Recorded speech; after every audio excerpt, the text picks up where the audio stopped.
হ্যাঁ ঠিক আছে কাকু, এই যে পরিস্থিতি তৈরি হয়েছিল আপনাদের বাড়িতে, যে ছেলেটাকে রাত 1টার সময় তুলে নিয়ে গেছিল পুলিশ, কোথায় নিয়ে গেছিল আপনারা জানতেন না, তাই তো? কোন থানাতে নিয়ে গেছিল আপনারা জানতেন না? কোথা থেকে পুলিশ এসে নিয়ে গেছিল সেটা জানতেন না? রাতে যখন নিয়ে গেছে আমার নানা বলছে, নানা আমি গেলাম ইসলামপুর, আমাকে নিয়ে গেল। আচ্ছা, রাত্রি এই ফানি হাতে যখন বেরিয়েছে তখন আমাকে ফোন করে বললে আমি ইসলামপুর নিয়ে যাইতে আমাকে। আচ্ছা, ঘটনাটা কি হয়েছিল বলো তো ভাই একটু। সব খুলে বলো। ঘটনাটা বলতে গেলে ভিডিও হয়েছে ভালো করে বলবা। ঘটনাটা বলতে গেলে বাড়িতে আমি শুয়েছিলাম, তো রাত যখন 1:30 বাজে তখন আমার বাড়িতে পুলিশ আসে। তো পুলিশ আসার পর আমাকে উঠিয়ে নিয়ে যায় দেবগ্রামের ফাঁড়িতে। আচ্ছা, বাড়িতে নিয়ে যাওয়ার পর ওখানটায় আমার সাথে সই স্বাক্ষর করায়। তো ওখানটায় আমি ফোন চাই, তো ফোন আমাকে দেয়নি। ফোন না দেওয়ার পর আমি একটা অন্য পুলিশের কাছ থেকে ফোন চাই, আমার নানাকে ফোন করি। ফোনটা করে আমি নানাকে বলি যে নানা আমাকে দেবগ্রামের ফাঁড়িতে নিয়ে এসছে, তো তোমরা এসো। তো নানারা বলে যে এখন থাক, তো আমরা সকালবেলায় যাবো। তো এরকম করে কথা বলার পর আমাকে ওখানটায় সই টই করিয়ে নিয়ে 1/2 ঘন্টার ভিতরে আমাকে ইসলামপুর নিয়ে চলে যায়। ওখান থেকে যে পুলিশ এসেছিল ওনারা নিয়ে চলে যায়? হ্যাঁ, ওখান থেকে ওরা নিয়ে চলে যায়। তো আমি জিজ্ঞেস করি যে কোথায় নিয়ে যাচ্ছেন আমাকে, তো ওরা কিছু না বলে না আমাকে। তো আমি ভাবছি যে আমাকে তাহলে ওখানটাতেই নিয়ে যাবে।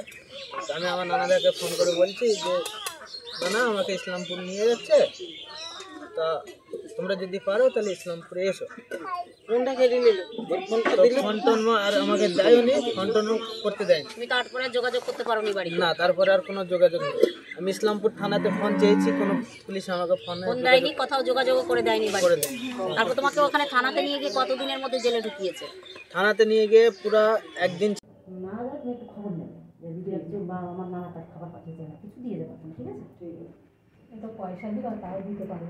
পয়সা দিয়ে কি করবে ভেতরে? পয়সা দিয়ে কি করবে বলো? মানে পয়সা করতে পয়সা ভিতরে কি করবে? কি অবস্থা যে আমি জেলে মনে সারা জীবন পচে মরবো, আমার দেখার কেউ নেই, আমার খোঁজ কেউ পেল না। কোনো চাপ নেই।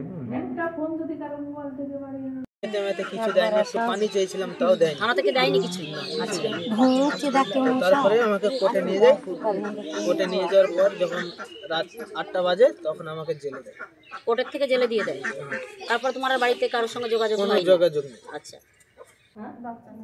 বাচ্চা ছেলে অল্প বয়স, অনেক সময় কি খাবার টাবার দিলে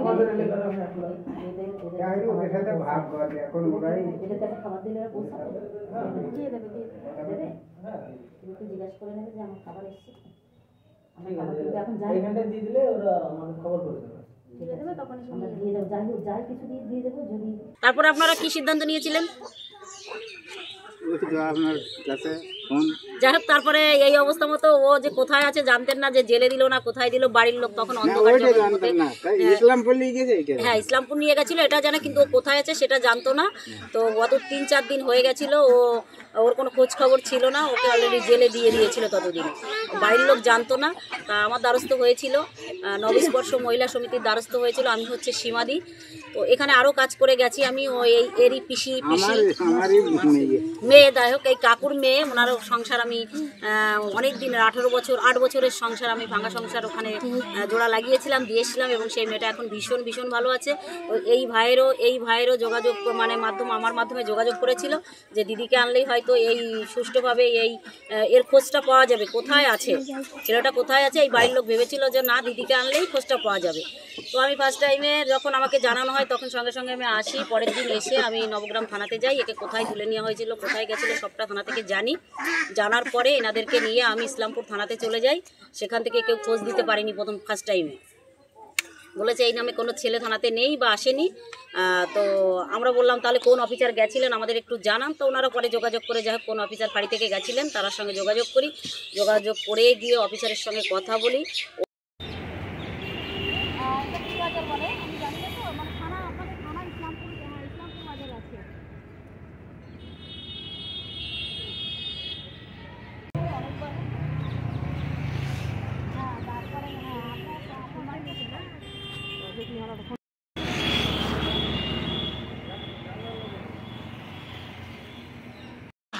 ছেলে কেন এই যে একটা কাজ আমার বাবা কত দিন পাঠিয়ে না কেন এবার আসবে আমরা জানি না তো বলি জানলে তো আমরা চলি আসতাম সেই দিন সাজবেলাতে তখনই যদি বেঁচে বেঁচে আমাদের রাজের কাকার আমাদের সাথে গেলে আমরা তো জানি না আমাদের বাড়ি হলে বাড়ি এলাম আমার বাড়ি দিলে ধান জোগা গুচি দিতে মাঠে থেকে যদি আমাকে জানানো হয়তো তো ফোন করে পুলিশ ফোন করে কিন্তু এটা তো আমার ফোন করে তাড়াতাড়ি ফোন করে না তো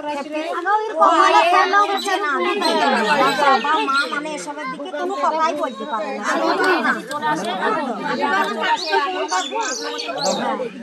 থানায় দিয়ে আসবে সঙ্গে সঙ্গে থানায় ফোন করে দেবে এই 18 মাসের মধ্যে যদি 8 মাস বাকি আছে তো 8 মাসের মধ্যে যদি ওই মেয়ে বাড়ি এসছে ওখান থেকে ওকে বাড়ি নিয়ে গেছে কি যদি ওই মেয়ে আসে সঙ্গে সঙ্গে কিন্তু থানায় দ্বিতীয়বার যদি উনি আবার বাড়িতে দিয়ে দেয় কিন্তু এবার একটা কাম যাবে না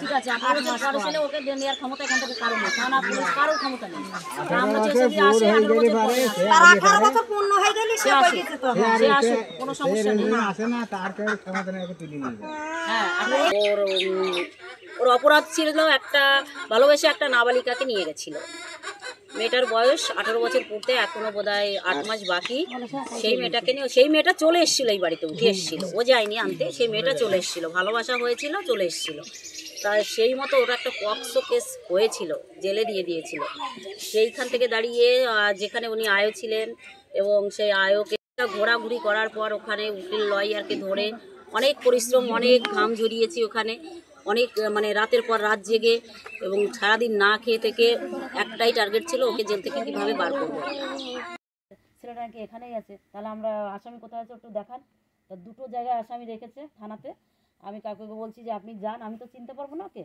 যান তো দেখে আসুন তো আপনার নাতি ছেলে ওখানে আছেন কিনা উনি দুটো জায়গাতে গেছে একটা জায়গাতে 5-6টা ফেলিসি আছে তাকে বলে মেরিয়েছে খুব সে আবার ধুলিও আর মুখ মুজি পড়ে আছে ভালো করে দেখলো গাদার মধ্যে গিয়ে আরেকটা ঘরে গেলাম একটা সেলফি আছে সেটি কম্বল মুড়ি দিই আমরা গিয়ে ডিম্পাল ভাই ক্যারে তোর মুখদম করলো এটা হচ্ছে গফাল হয় আমি তখন বেরিয়ে এলাম তারপর অফিসারকে ফোন করেছি স্যার এখানে তো নেই ওর তো আমি কন্টিনিউ ওখানে থেকেছি না খেয়ে দিনের পর দিন কোর্টের মধ্যে বসে থেকেছি একবার বাড়িতে গেছি থানাতে গেছি এই করে বেরিয়ে যা ওর সন্ধানটা পেয়ে তারপরে ওকে যেভাবে হোক জামিন করিয়ে আমি আজকে ওকে বাড়িতে নিয়ে এসেছি তো এখানে সবাই খুশি তো আপনারা সবাই খুশি তো সবাই খুশি যাই হোক এই বাড়িতে নিয়ে এসেছি ওকে সবাই ভীষণ ভীষণ খুশি এরা যে ছেলে বাড়িতে এসেছে যা ওর আসার কথা ছিল না বাড়িতে ভাই ওর অনেক হয়তো 10 বছরের জেল 10 বছর পরে আবার জেল হতো এমন একটা সিচুয়েশন চলে গেছিলো সেখানটায় আমি ওকে বের করে নিয়ে এসেছি আজকে সবাই এখানে ভীষণ খুশি সবাই সবাই ভালো থাকুন সুস্থ থাকুন এটা তো আমরা কামনা করি সবাইকে দোয়া করি আপনারা ভালো থাকুন ভালো থাকুন